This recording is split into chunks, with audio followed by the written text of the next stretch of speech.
아, 몰라. 우리 오빠가 사고 초잖아. 재미로 한번 건드렸다가 임신까지 시켜서 지금 상견 요정에 와 있어. 복도 끝 화장실 칸 안쪽에서 악마 같은 목소리가 그대로 새어나왔습니다.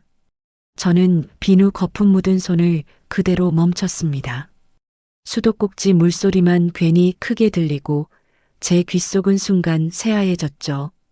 사고, 재미, 그 두 단어가 칼끝처럼 제 가슴을 차례로 긁고 지나갔습니다. 당장 문을 박차고 들어가 목을 잡고 따져 묻고 싶었습니다. 하지만 그 순간에도 떠오른 건 딸의 창백한 얼굴과 배를 감싸쥔 손이었습니다. 그래서 저는 삼켰습니다. 분노도 울음도 숨도요. 그날 이후 제 웃음은 끝이 아니라 시작이었습니다. 구독과 좋아요 눌러주시면 마음 따뜻해지는 이야기로 보답하겠습니다. 감사합니다. 오늘의 사연 시작합니다. 안녕하세요. 제 이름은 박영자. 올해로 56입니다. 사는 곳은 서울 중구 회원동에 살고 있습니다. 이야기는 1990년 남편 하나 믿고 상경에 건어물 좌판을 깔았던 시절로 거슬러 올라갑니다. 성실했던 남편은 새벽 3시면 어김없이 일어나 리어카를 끌었고 저는 그 옆에서 꽁꽁 언 손을 호호 불어가며 멸치를 다듬었습니다. 하지만 장사만으로는 입에 풀칠하기도 버거웠습니다. 악착같이 돈을 모으고 싶었던 우리는 주변 상인들에게 급전을 빌려주는 소위 일수를 시작했습니다. 연 30%가 넘는 살인적인 고금리였지만 당장 현금이 급한 시장 사람들은 제 돈을 쓰지 않고는 배길 수 없었지요. 그때 제 뱃속에는 우리 딸 소은이가 자라고 있었습니다. 운명의 그날은 1993년 8월 12일이었습니다. 찜통더위가 기승을 부리던 그날 정부의 긴급 명령으로 금융실명제가 전격 실시되었습니다. 대한민국 경제가 발칵 뒤집혔고 차명 계좌에 검은 돈을 묻어두었던 사채업자들과 기업들은 현금을 찾지 못해 패닉에 빠졌습니다. 명동과 남대문 시장 바닥은 그야말로 아수라장이었죠. 바로 그 혼란의 도가니 속에서 비극은 예고 없이 찾아왔습니다. 남편이 80kg이 넘는 건어물 포대를 메고 가파른 계단을 오르다 그 자리에서 고꾸라진 것입니다. 급성 뇌졸중이었습니다. 구급차 사이렌 소리가 요란하게 울렸지만 꽉 막힌 도로 위에서 남편은 병원 문턱을 넘기도 전에 제 손을 놓아버렸습니다.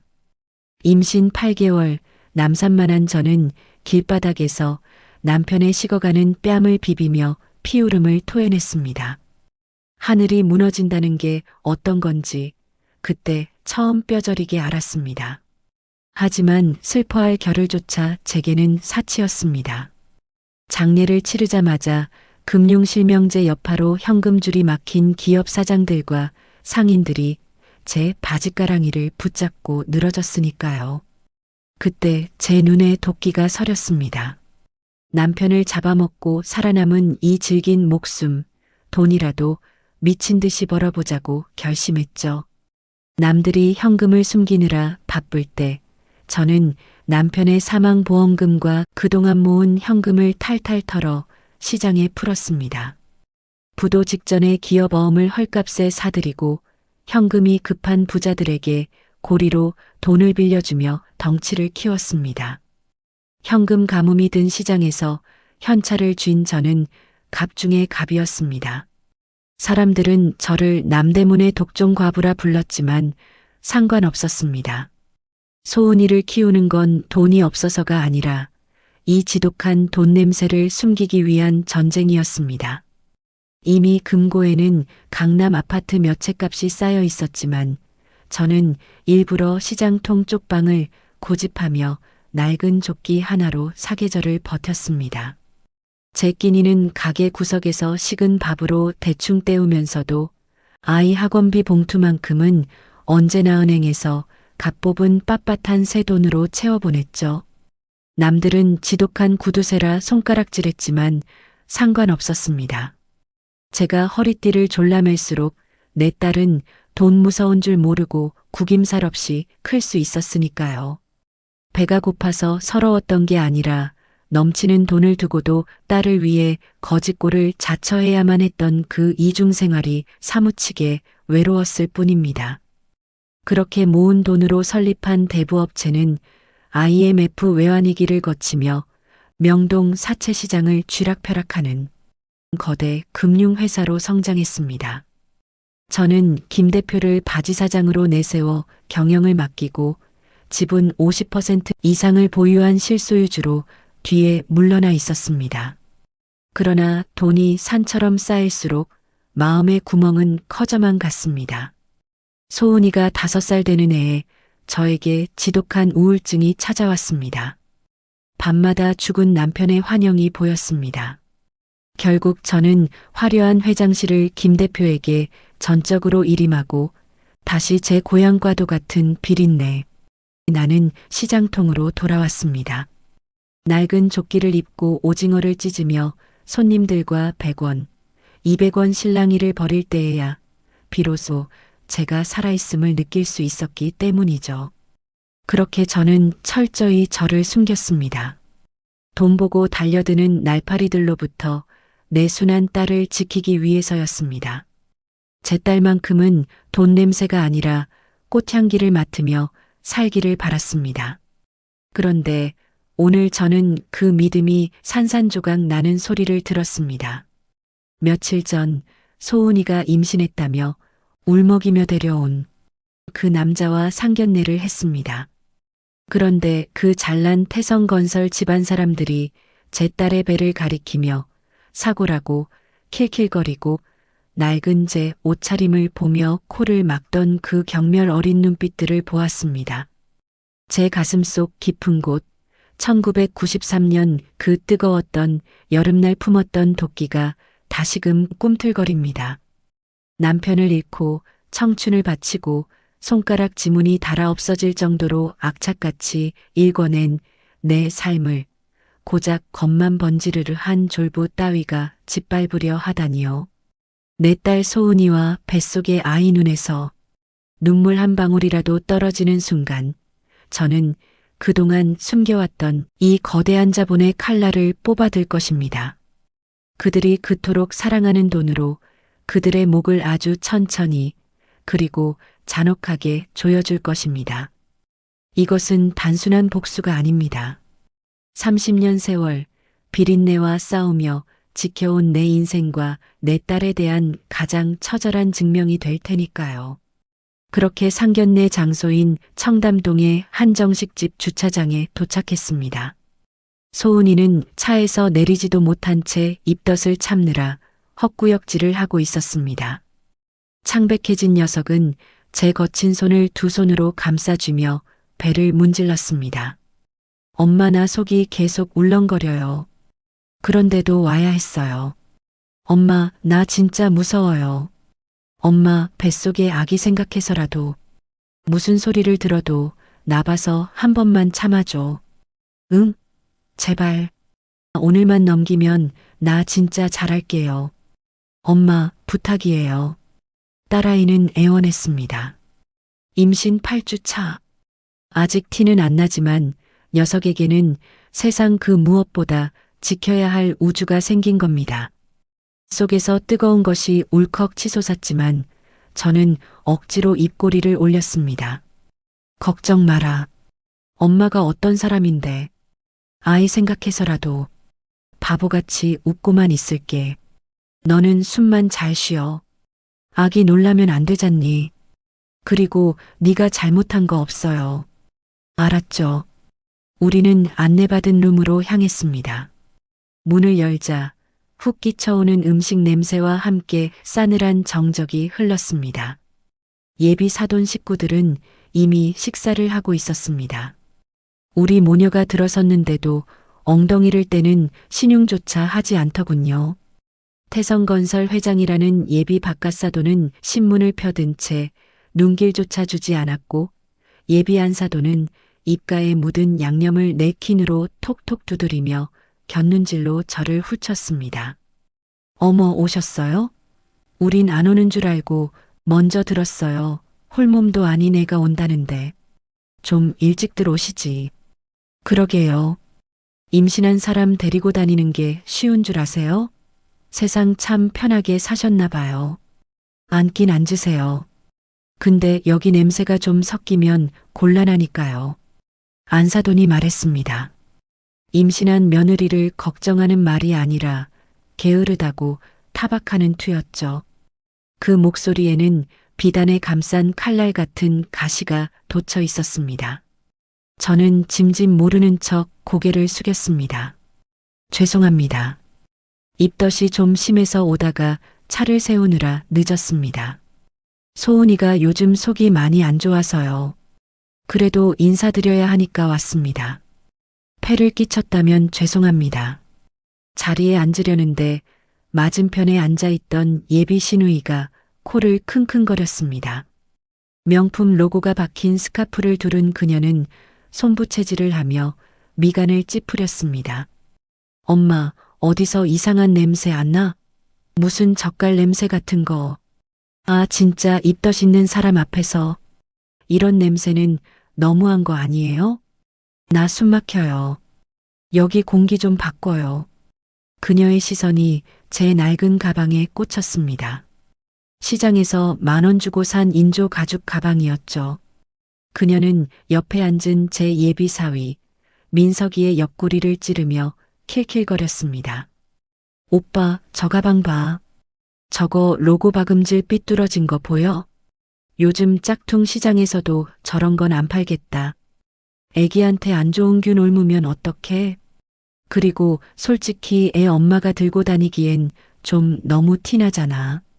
아기 낳으면 사진도 찍을 텐데 그런 거 하나도 신경 안 쓰면 어떡해요?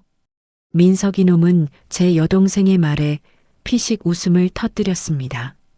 놈은 젓가락으로 잡채를 뒤적거리며 짐짓 점잖은 척 훈수를 두더군요. 지수야, 들리시겠다.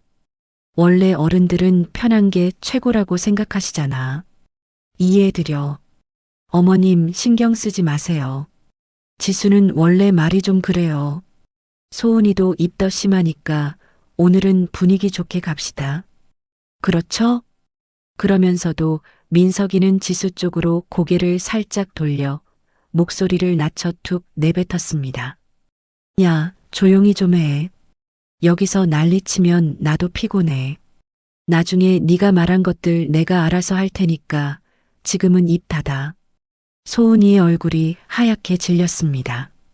녀석은 식탁 아래서 한 손은 주먹을 꽉 쥐고 다른 한 손으로는 아랫배를 감싼 채 어쩔 줄 몰라 했습니다. 당장이라도 저 밥상을 엎어버리고 놈들의 멱살을 잡고 싶었습니다. 하지만 저는 참았습니다. 지금 판을 깨면 충격받을 내 딸과 뱃속의 핏덩이가 떠올랐기 때문입니다. 복도를 따라 화장실 쪽으로 걸어가는데 먼저 자리를 뜬 예비 시누이가 여자 화장실 안쪽으로 들어가는 게 보였습니다. 저는 세면대 앞에서 손을 씻으며 심호흡을 했습니다. 그때 칸 안쪽에서 낮게 웃는 소리와 함께 통화하는 목소리가 들려왔습니다. 아, 몰라, 진짜 짜증나. 우리 오빠가 사고 쳤잖아. 재미로 한번 건드렸다가 임신까지 시켜서 지금 상견례장에 와 있어. 저는 비누 거품이 묻은 손을 그대로 멈췄습니다. 물이 틀어진 수도꼭지 소리만 세게 들리고 귓속은 순간 새하얘졌죠. 사고, 재미, 그 단어들이 칼끝처럼 차례로 제 가슴을 긁고 지나갔습니다. 저는 숨을 들이켜며 고개를 숙였습니다. 지금 당장 문을 박차고 들어가 따져 묻고 싶었지만 그럴수록 딸과 아이만 더 상처 입을 게 뻔했으니까요. 저는 손을 천천히 닫고 거울을 바라봤습니다. 입꼬리를 억지로 올렸습니다. 딱 그들이 좋아할 비굴한 표정으로요. 음식이 코로 들어가는지 입으로 들어가는지 모를 시간이 흘렀습니다. 갈비찜 하나를 집으려는데 안사돈이 혀를 차며 말했습니다. 사돈, 솔직히 말해서 우리 수준이 너무 안 맞지 않아요? 민석이 녀석이 사고를 쳐서 애가 들어서는 바람에 자리를 마련하긴 했는데 볼수록 참 걱정이네요. 요즘 세상에 임신 먼저 하고 결혼하는 집안이 어디 흔해요? 우리도 체면이 있는데요. 우리 친척들 입이 얼마나 무서운데 그걸 감당할 자신 있으세요? 그녀는 물잔을 들이키며 말을 이었습니다. 격식 따지는 집안이라 며느리 될 아이가 기본은 배웠는지 모르겠어요. 그쪽 환경이 워낙 척박해서 태교는 제대로 하겠어요? 임신하면요, 몸가짐이 더 중요해요. 말투, 행동, 냄새 다요. 애 낳아서 우리 집안 이름 달 건데 대충 하면 안 되죠. 사고라는 단어에 힘을 주는 꼬락서니가 가관이었습니다. 축복받아야 할 생명을 실수 취급하다니요. 그때 신문만 보던 바깥사돈이 신문을 탁 접으며 테이블 위에 내려놓았습니다. 그 소리에 소은이가 깜짝 놀라 배를 움켜쥐었습니다. 복잡하게 돌려 말하지 맙시다. 결혼시키세요. 애가 생겼으니 어쩌겠습니까? 단 조건이 있습니다. 이건 우리 집안 일입니다. 그쪽도 감정 섞지 말고 들으세요. 애가 있든 없든 결혼은 결혼이에요. 값은 치러야죠. 그는 안경을 벗어 식탁 위에 던지듯 놓고는 저를 정면으로 응시했습니다. 사람을 벌레 보듯 하는 지독하게 오만한 눈빛이었습니다. 예단은 간소하게 현금으로 하죠. 10장 그거면 됩니다. 그리고 혼수는 우리가 지정해주는 리스트대로 맞춰오세요. 이 정도 성의도 없으면 이 결혼은 없던 걸로 합시다. 애는 지우든지 알아서 하고 돈 없는 집이면요. 애부터 들이밀고 결혼하려고 하지 말았어야죠. 우리 집안은요. 공짜로 안 해요. 10장 10억을 말하는 겁니다. 게다가 애를 지우라니요. 시장통 건어물 장사꾼에게 10억을 내놓으라는 건 그냥 딸을 팔아넘기라는 소리나 다름없었죠. 옆에 있던 민석이가 거들었습니다. 어머님, 저희 아버지가 많이 양보하신 거예요. 제 친구들은 강남 아파트 한 채씩은 받아오거든요. 소은이랑 애기 생각해서 제가 다 막은 겁니다. 저도 사람인지라 솔직히 자존심 상하죠. 근데 소은이 사랑하니까 제가 참고 있는 겁니다. 그러니까 어머님도 저한테만 맡기지 마시고요. 어머님이 좀 움직여 주셔야죠. 지수가 키득거리며 끼어들었습니다. 맞아. 오빠가 얼마나 착한데. 이 정도면 천사지. 근데 솔직히 10억도 버거우면 애 낳아서 키울 자신은 있어요? 아기 태어나면 돈이 한두 푼 들어요? 분유값도 없으면 어떡할 건데요? 안사돈이 찻잔을 탁 내려놓으며 덧붙였습니다. 사돈, 우리도 말 험하게 하고 싶어서 하는 거 아니에요. 현실을 말하는 거예요. 현실. 그쪽이 준비 못하면 소은이는 그냥 애 데리고 혼자 살든지 해야죠. 우리도 손해볼 일은 못합니다. 놈은 마치 대단한 선심이라도 쓴다는 듯 뻔뻔한 얼굴을 들이밀었습니다. 피가 거꾸로 솟았습니다. 내 귀한 딸과 아직 세상 빛도 못 본 손주를 인질 삼아 흥정하려 드는 이 작자들을 오늘 당장 내 손으로 끝장내고 싶었습니다. 의자에서 몸을 일으키려는 찰나였습니다. 식탁 밑으로 차가운 손이 쑥 들어왔습니다. 소은이었습니다. 딸아이는 제 거친 손목을 으스러져라 꽉 잡았습니다. 그리고 나머지 한 손으로 불룩하지도 않은 자신의 아랫배를 필사적으로 감싸 안았습니다. 고개를 돌려보니 녀석이 입술을 피가 나도록 깨물며 고개를 저을 듯 말 듯 흔들고 있었습니다. 눈에는 눈물이 가득 고인 채로요. 엄마 제발요. 나 괜찮아요. 나 참을 수 있어요. 우리 아기만 제발 지켜줘. 아기 아빠 없게 만들지 말아줘. 나 무서워요. 엄마 제발. 우리 아기 아빠 없게 하지 마. 나 참을 수 있어. 딸의 눈빛이 그렇게 비명을 지르고 있었습니다. 그 간절하고 처절한 몸짓을 보자 솟구치던 분노가 맥없이 꺾였습니다. 자식이 뭔지, 그리고 그 뱃속의 생명이 뭔지, 저는 결국 다시 엉덩이를 붙이고 앉았습니다. 그리고 생전 처음 해보는 비굴하고 낯선 목소리를 쥐어짜냈습니다. 네. 부족하지만 사돈어른 말씀대로 잘 준비하겠습니다. 염려 마십시오. 제가 몰라서 그러는데요. 리스트는 언제 주십니까? 받으면 바로 준비하겠습니다. 늦지 않게 하겠습니다. 안사돈의 입꼬리가 비릿하게 올라갔습니다. 그녀는 승리감에 도취된 표정으로 찻잔을 들었습니다. 진작 그럴 것이지. 아유, 이제야 말이 좀 통하네. 태교 잘 시키세요. 우리 집안 핏줄인데 멍청하게 나오면 곤란하니까. 소은이도요, 집안 들어오면 말투부터 고쳐요. 임신했다고 다 봐주는 거 아니에요. 오히려 더 조심해야죠. 지수가 앞에서는 얌전한 얼굴로 웃더니 민석에게만 들릴 정도로 낮게 툭 뱉었습니다. 아, 진짜 오늘 냄새 때문에 토할 뻔했네. 근데 오빠, 저런 집이 10억을 어떻게 해? 그냥 애로 밀어붙이는 거지. 어차피 돈 못하면 그거 아빠 말대로 처리하면 되잖아.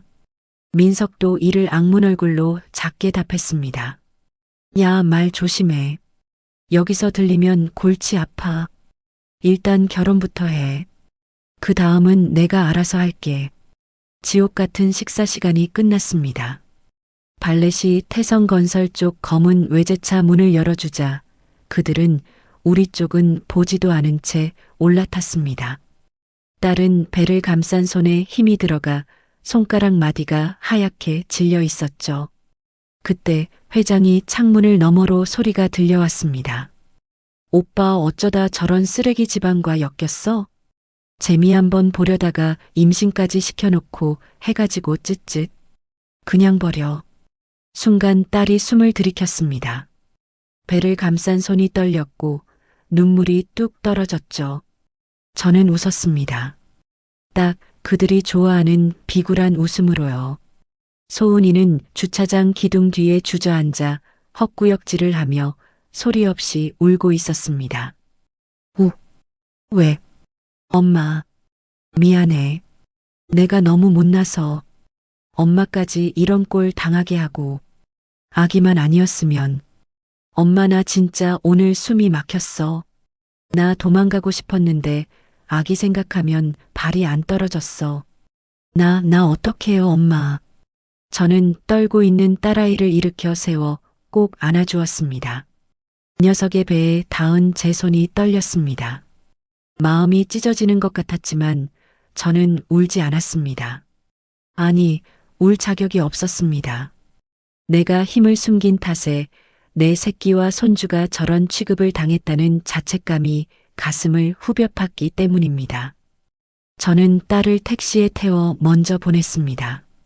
택시가 멀어지는 것을 확인한 뒤 저는 핸드폰을 꺼냈습니다.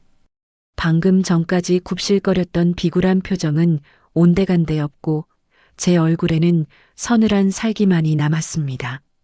저장된 단축번호 1번을 꾹 눌렀습니다. 신호가 가자마자 상대방이 전화를 받았습니다. 네, 회장님. 김 대표의 굵직한 목소리가 귓가를 때렸습니다. 저는 상견 내장 건물을 올려다보며 그들이 앉아 있었던 룸의 창문을 노려보았습니다. 김 대표 나다. 상견례는 잘 마치셨습니까? 분위기는 어떠셨는지요? 생각보다 더 쓰레기더군. 감히 뱃속에 든 핏덩이를 담보로 장사를 하려 들어. 그 집안 말하는 꼴이 사람 새끼가 아니야. 내 딸한테 사고라더군. 손주한테도 지우라더군. 예, 회장님. 듣고만 있어도 속이 뒤집힙니다. 지시만 주십시오. 어떤 순서로 들어갈까요? 제 목소리는 지독하게 낮고 차가웠습니다. 30년 전 맨손으로 시장 바닥을 평정할 때의 그 도끼가 다시금 꿈틀거렸습니다. 지금 당장 작업 시작해. 내일 해 뜨기 전까지 태성건설 자금줄 싹 다 끊어버려. 숨통만 붙여놓고 뼈까지 발라버려. 겉만 번지르르한 집이야. 속부터 털어. 지금부터 내가 하라는 대로만 해요. 한치도 어기지 말고. 예. 바로 움직이겠습니다. 김이사는 왼쪽 옆구리에는 지네처럼 징그러운 20cm짜리 칼자국이 있습니다. 그 흉터가 바로 그가 제게 목숨을 바친 충성의 증명서이자 제가 그에게 명동의 왕자를 내어준 계약서죠. 원래 그는 1990년 남대문 시장 뒷골목에서 남편의 리어카를 털려다 붙잡힌 고아 소년이었습니다. 남편이 주먹 대신 건넨 뜨끈한 국밥 한 그릇의 녀석은 우리 부부의 충직한 식구가 되었습니다. 남편이 떠나고 제가 금융실명제의 혼란 속에서 악착같이 현금을 긁어 모으던 1994년 장마철이었습니다. 현금 냄새를 맡은 조폭들이 제 돈 가방과 등에 업힌 갓난쟁이 소은이를 노리고 덮쳤을 때 놈들의 사시미 칼을 맨몸으로 막아낸 것도 바로 그였고요. 쏟아지는 빗물 속에서 피범벅이 되어 쓰러지면서도 녀석은 끝까지 제 발목을 잡고 도망가라며 소리 없는 비명을 질렀습니다. 응급실에서 생사를 오가는 그를 보며 저는 결심했습니다. 내 딸에게만큼은 이 지독한 피냄새와 돈 냄새를 맡게 하지 않겠노라고요. 그래서 저는 그에게 번듯한 회장 타이틀과 고급 양복을 입혀 세상에 내세웠고 저는 철저히 낡은 조끼 뒤로 숨어버렸습니다. 그날 이후 30년 넘게 세상은 그를 명동의 신하라 부르며 두려워하지만 그는 제 가장 완벽한 가면이자 그림자가 되어 묵묵히 제 이중생활을 지켜오고 있습니다. 전화를 끄는 제 손이 부들부들 떨렸습니다. 두려움 때문이 아니었습니다. 이제 시작될 사냥에 대한 흥분, 그리고 내 딸과 손주를 건드린 대가를 치르게 해주겠다는 잔혹한 희열 때문이었습니다. 상견례가 끝난 직후 저는 곧장 김 대표의 사무실로 향했습니다. 강남 테헤란로의 한복판, 번쩍이는 유리 통유리로 된 빌딩 15층. 엘리베이터 문이 열리자 대리석 바닥이 제 낡은 운동화 밑창과 마찰하며 끼익 소리를 냈습니다. 안내 데스크의 여직원이 제 허름한 행색을 보고 제지하려다 뒤따라 나온 김 대표의 눈짓에 황급히 고개를 숙였습니다. 잠시만요. 여기는 아무나 들어오시면. 예약 있으세요? 아니 죄송합니다. 들어가시면 됩니다. 제가 안내해드리겠습니다. 김 대표는 제게서 비린내가 밴 조끼를 받아들려다 멈칫했습니다. 제가 손을 들어 거절했기 때문입니다. 저는 가죽이 다해진 소파에 털썩 주저앉으며 탁자 위에 놓인 생수를 단숨에 들이켰습니다. 차가운 물이 식도를 타고 내려가자 속에서 끓던 열불이 아주 조금 가라앉는 듯 했습니다. 김 대표? 네, 회장님. 옷은 됐어요. 괜히 건드렸다가 더 지저분해집니다. 그리고요, 말 길게 하지 말고 바로 갑시다. 오늘은 제가 참는 날이 아니니까요. 준비한 거 띄워봐요. 제 말이 떨어지기 무섭게 김 대표가 리모컨을 눌렀습니다. 대형 스크린에 복잡한 도표와 숫자, 그리고 익숙한 얼굴들의 사진이 떴습니다. 태성건설. 겉보기엔 번드르르한 중견 기업이지만 제 눈엔 그저 썩은 동아줄로밖에 보이지 않았습니다. 김 대표가 레이저 포인터로 빨간색 그래프를 가리키며 입을 열었습니다. 예상대로입니다, 회장님. 아니, 생각보다 상태가 더 심각합니다. 최근 3년치 재무제표는 전부 분식회계로 조작된 겁니다. 실제 부채 비율은 400%가 넘습니다. 언제 터져도 이상하지 않을 시한폭탄이죠. 겉으로만 멀쩡한 척한 겁니다. 속은 빚으로 꽉 차 있습니다. 그래서 오늘 그쪽이 그렇게 큰 소리 친 거죠. 돈이 급하니까요. 그래서 사람을 사람 취급도 안 한 거군요. 내 딸 배를 보더니 사고라고 하더군요. 저는 그 말 듣는 순간 속이 뒤집혔습니다. 김 대표의 손가락이 키보드 위에서 춤을 추듯 움직였습니다. 화면이 바뀌며 예비 사돈 식구들의 적나라한 사생활이 드러났습니다.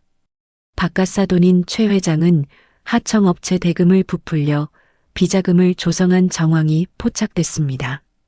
그리고 안 사돈. 이건 자료가 깔끔합니다, 회장님. 말로만 나오는 얘기가 아닙니다. 돈이 어디로 빠졌는지 다 찍혀 있습니다.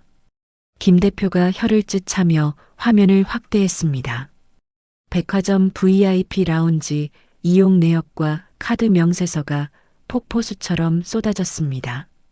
쇼핑 중독 수준입니다.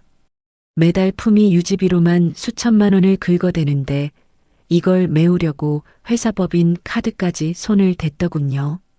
카드 돌려막기도 한계에 다다른 상태입니다. 법인 카드로 긁고 또 다른 카드로 막고 또 그 다음 카드로 막는 식입니다. 한 번만 삐끗하면 바로 연체입니다.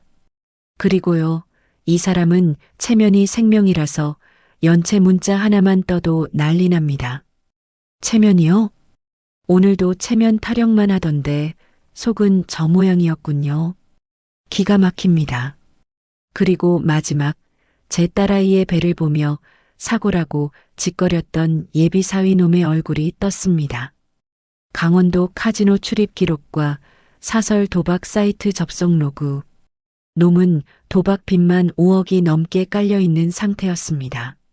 이런 놈이 감히 내 딸한테 강남 아파트 타령을 했단 말이지. 김 대표, 저놈 입에서 사랑이란 말이 나올 자격이 있습니까? 도박판 들락거리면서 남의 집 딸한테는 큰 소리부터 치고요. 예. 여기 보시면 더 나옵니다. 현금 서비스, 대부업, 지인 돈까지 섞였습니다. 그러다 보니 지금은 숨이 턱까지 찬 상태입니다. 그래서 결혼을 돈줄로 보는 겁니다. 솔직히 말하면요, 소은 씨랑 뱃속 아이가 그냥 수단입니다. 그 입을 제가 찢어놓고 싶더군요. 오늘 상견례에서요, 제가 진짜 손이 덜덜 떨렸습니다. 내 딸이 배를 움켜쥐는데도 그놈들은 웃더군요. 저는 헛웃음을 흘리며 주먹을 꽉 쥐었습니다. 손톱이 손바닥을 파고들어 알싸한 통증이 느껴졌지만 그보다 더한 분노가 전신을 휘감았습니다. 당장 터뜨릴까요? 이 자료들 검찰이랑 언론에 뿌리면 내일 아침이라도 구속입니다. 회장님, 솔직히 이건 한 번에 끝낼 수 있습니다. 최 회장 비자금은 빠져나갈 구멍이 없습니다. 민석 도박도요, 기록이 너무 선명합니다. 원하시면 제가 지금 바로 움직이겠습니다. 김 대표가 비장한 표정으로 물었습니다. 하지만 저는 고개를 저었습니다. 너무 쉽습니다.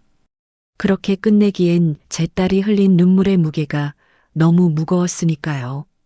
저는 스크린 속 그들의 얼굴을 노려보며 차갑게 응조렸습니다. 아니, 그냥 죽이면 재미없지. 천천히 아주 고통스럽게 말려 죽여야 해. 일단 놈들이 돈줄이 말라서 제 발로 기어오게 만들어야지. 지금 터뜨리면요, 저것들은 억울하다고 소리부터 칠 겁니다. 그러면 내 딸이 또 흔들리겠죠. 나는 그 꼴 또 못 봅니다. 그러니까 순서대로요. 돈부터 끊고 숨부터 막히게 해요. 그리고 저것들이 먼저 전화해서 살려달라고 하게 만듭니다. 알겠습니다, 회장님. 그럼 제가 이렇게 가겠습니다. 은행 쪽부터 흔들고요. 그 다음에 납품, 하청, 투자 돈 들어오는 길을 한꺼번에 좁히겠습니다. 그러면 그쪽은 서로 탓하면서 난리 납니다. 그게 시작이죠. 그 시각 예비 사돈 식구들은 자신들에게 닥쳐올 재앙은 꿈에도 모른 채 승리감에 취해 있었습니다.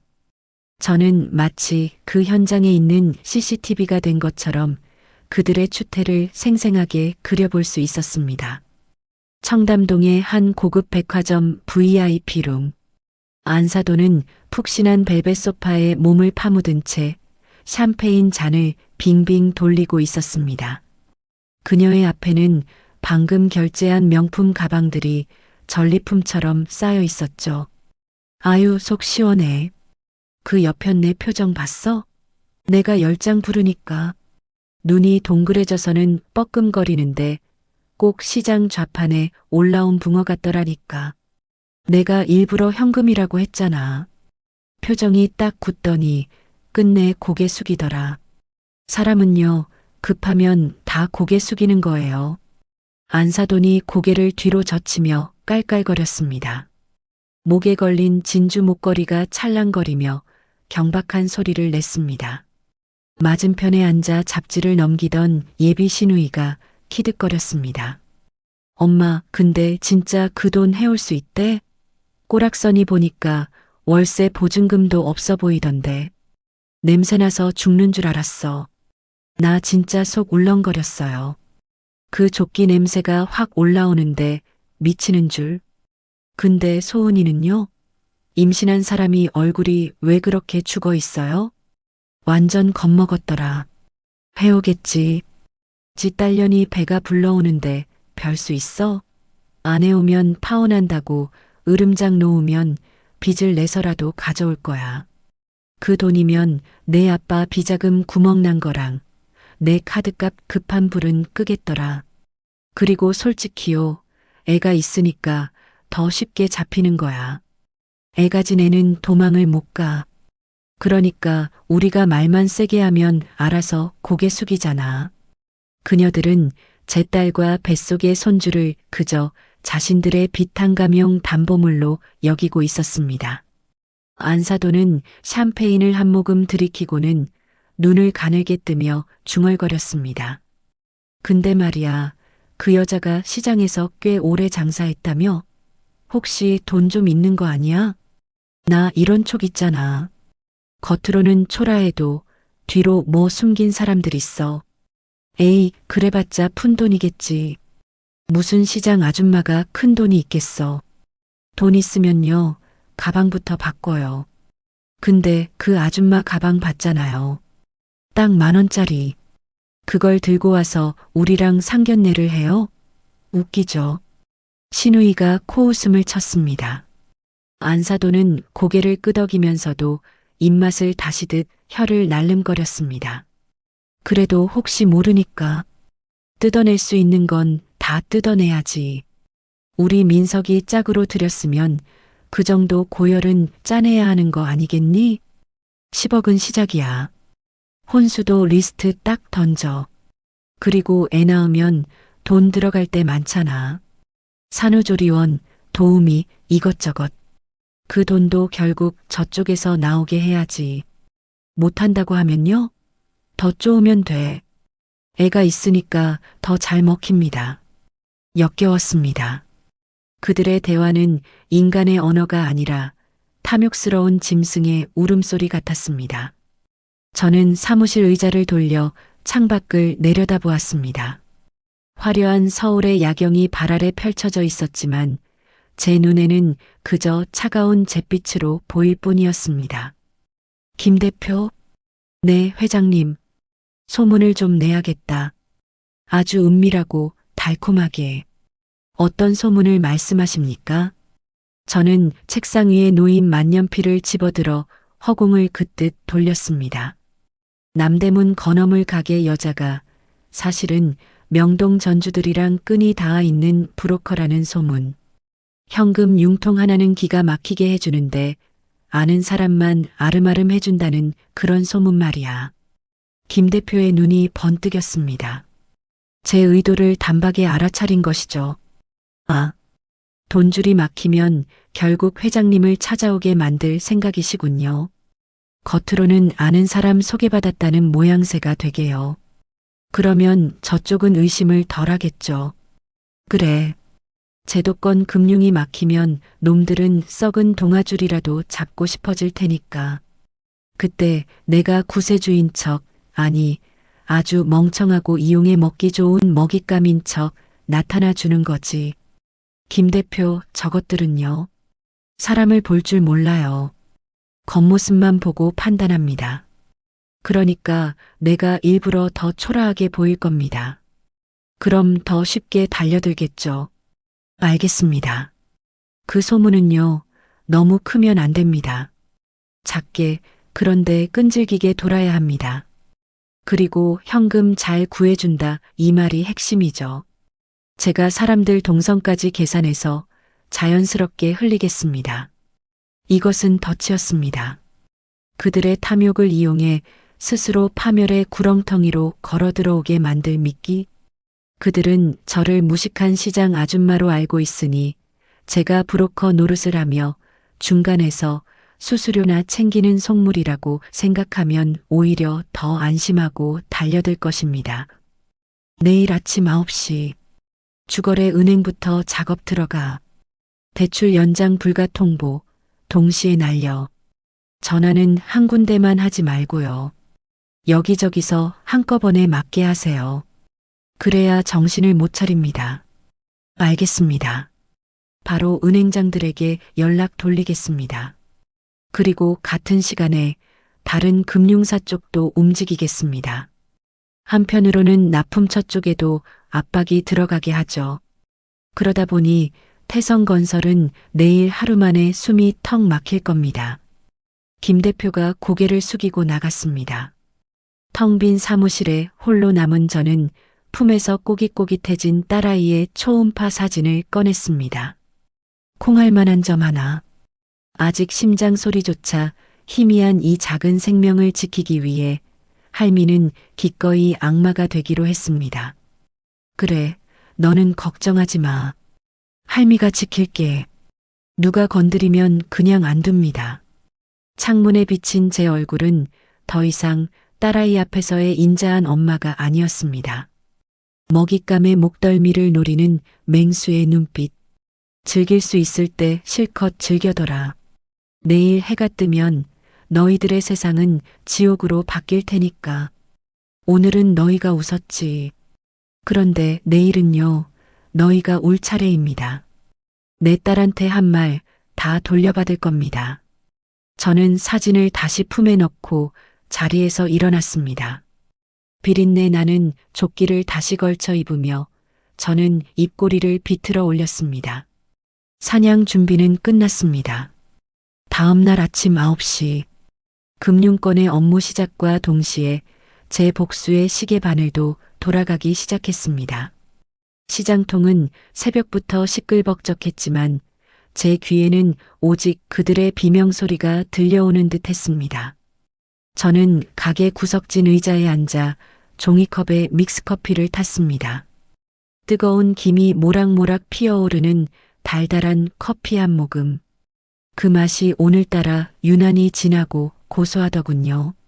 그 시각 예비 안사돈의 집 풍경이 제 눈앞에 그려지듯 선명하게 펼쳐졌습니다. 청담동 고급 빌라의 다이닝룸. 안사돈은 우아하게 나이프질을 하며 브런치를 즐기고 있었습니다. 접시 위엔 반숙된 에그 베네딕트가 노란즙을 흘리고 있었죠. 그녀는 어제 제가 굴욕적으로 고개를 숙이던 모습을 떠올리며 입가에 번지는 미소를 주체하지 못했습니다. 아유, 생각할수록 웃기네. 그 여자 열장 해오라니까. 손을 바들바들 떨던 거 봤어? 시장 바닥에서 동전이나 세던 손이라 그런가. 그릇이 간장 종지만 하더라고. 맞은편에 앉은 예비 시누이가 샐러드를 씹으며 맞장구 쳤습니다. 엄마, 근데 걔네 집 진짜 돈 없으면 어떡해? 오빠가 카드값 막아달라고 난리던데. 걱정 마. 뱃속에 애까지 있는데 어쩌겠니? 사채를 써서라도 해오겠지. 우린 그냥 앉아서 받기만 하면. 그때였습니다. 식탁 위에 올려둔 안사돈의 최신형 스마트폰이 요란하게 진동하기 시작했습니다. 발신자는 주거래 은행인 K은행 압구정 지점장이었습니다. 안사돈은 냅킨으로 입가를 우아하게 닦으며 전화를 받았습니다. 어머, 지점장님. 아침부터 웬일이세요? 적금 만기라도 됐나? 하지만 수화기 너머에서 들려온 말은 그녀의 예상을 산산조각 내버렸습니다. 네. 뭐라고요? 대출 연장이 안 된다니요? 안사돈의 눈동자가 지진이 난 듯 흔들렸습니다.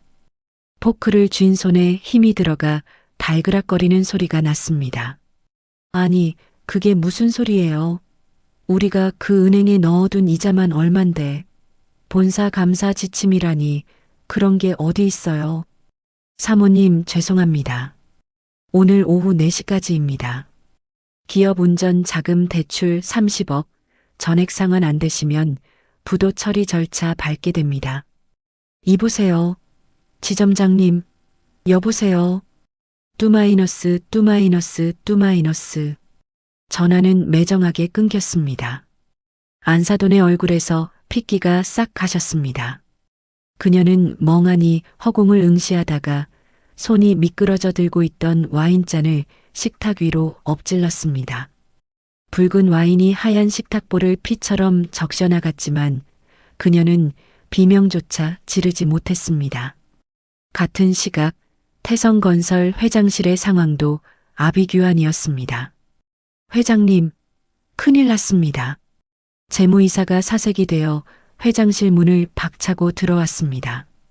결제 서류를 검토하던 박갓사돈이 미간을 찌푸리며 안경을 고쳐 썼습니다. 아침부터 왜 이리 호들갑이야? 채통 없이. 투자사 쪽에서 연락이 왔는데 투자금 전액 회수하겠답니다. 계약 위반 사항이 발견됐다면서 당장 입금하라고. 뭐, 그게 무슨 개소리야. 계약 위반이라니. 박갓사돈이 자리를 박차고 일어났습니다. 책상 위의 명패가 바닥으로 떨어져 뒹굴었습니다. 곧이어 책상 위의 전화기 3대가 동시에 울려대기 시작했습니다. 따르릉, 따르릉, 따르릉. 마치 장송곡처럼 사무실을 메우는 전화벨 소리. 에스캐피탈입니다. 어음 결제 안 되시면 가압류 들어갑니다. 자재 납품 업체입니다. 대금 입금 안 돼서 오늘부로 공급 중단합니다. 트럭 돌리세요. 박갓사돈은 수화기를 들었다 놓았다 하며 식은땀을 줄줄 흘렸습니다. 넥타이를 거칠게 풀어헤치며 고래고래 소리를 질렀습니다. 누구야? 누가 장난질 치는 거야? 경쟁사 놈들이야? 당장 알아봐. 영문을 모르는 그들은 허둥대기 바빴습니다. 탄탄하다고 믿었던 자금줄이 단 하룻밤 만에 동시다발적으로 끊길 수 있다는 건 상상조차 못했던 일이니까요. 그 모든 배후에 어제 그들이 벌레 보듯 무시했던 건어물 가게 옆편네가 앉아 믹스커피를 마시고 있다는 사실은 꿈에도 모른 채 말입니다. 저는 스마트폰 화면에 뜬 주식 차트를 내려다보았습니다. 태성건설의 주가는 파란색 직선을 그리며 곤두박질 치고 있었습니다. 마이너스 15%, 마이너스 20%. 하한가를 향해 내려가는 숫자들이 그렇게 아름다울 수가 없더군요. 이제 시작인데 벌써 숨을 헐떡이면 곤란하지. 저는 종이컵을 구겨 쓰레기통에 던져 넣으며 차갑게 중얼거렸습니다. 오후가 되자 안사돈은 발등에 떨어진 불을 끄기 위해 움직이기 시작했습니다. 그녀가 향한 곳은 백화점이 아닌 청담동의 한 중고 명품 매입샵이었습니다. 그녀는 선글라스로 얼굴을 가린 채 아끼던 에르메스 가방들과 다이아몬드 반지들을 카운터 위에 쏟아부었습니다.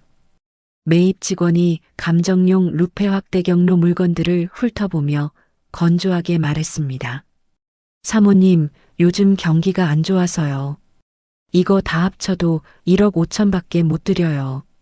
금매시면 더 깎이고요. 뭐요? 내가 저 악어백 하나 사는 데만 8천을 줬는데 사람을 호구로 안아 좀 더 쳐줘요. 안사돈이 카운터를 탁 치며 꽥 소리를 질렀습니다. 평소 같으면 더러워서 안 판다며 나갔겠지만 지금은 단돈 1,000만 원이 아쉬운 상황이었습니다. 은행 빚은커녕 당장 막아야 할 안사돈 개인의 카드값만 해도 억소리가 났으니까요. 싫으시면 가져가시고요. 뒤에 손님 기다리십니다. 직원의 냉정한 태도에 안사돈은 입술을 파르르 떨었습니다. 결국 그녀는 도살장에 끌려가는 소처럼 억울한 표정으로 계좌번호를 적어주었습니다. 헐값에 팔려나가는 자신의 분신들을 보며 그녀는 분통을 터뜨렸습니다. 도대체 갑자기 왜 이러는 거야? 어떤 년놈이 우리 집에 죄를 뿌리는 거야? 그녀의 절규가 제 귓가에 들리는 듯 했습니다. 하지만 진짜 위기는 이제부터였죠. 오후 5시 가게 마감을 하고 있는데 소은이에게서 전화가 왔습니다. 벨소리만 들어도 가슴이 철렁했습니다. 여보세요? 소은아. 수화기 너머로 훌쩍이는 울음소리가 들려왔습니다. 엄마. 민석 씨가 오늘 산부인과 같이 가기로 했잖아. 근데 갑자기 안 나온대. 안 나오다니? 바쁘대? 아니. 전화를 받았는데 막 소리를 질러. 회사 부도나게 생겼는데 병원이 문제냐고. 나보고 재수옴 붙었다고. 제 손에 쥔 볼펜이 뚝 하고 부러졌습니다. 임신한 여자를, 그것도 자기 아이를 가진 여자를 병원에 혼자 보내고 저딴 막말을 내뱉다니.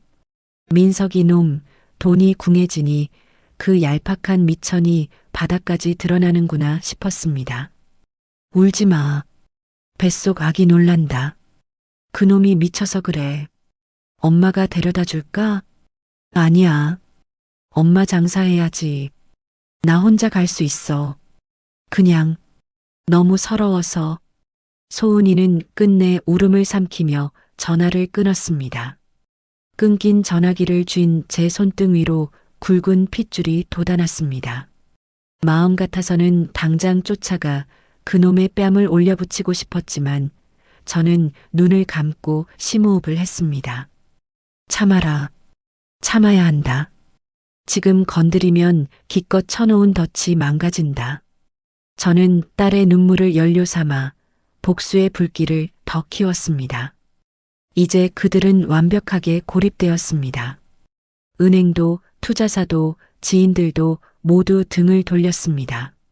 사방이 막힌 도간의 든쥐꼴이 된 겁니다. 그날 밤 태성건설 회장실 불은 꺼지지 않았습니다.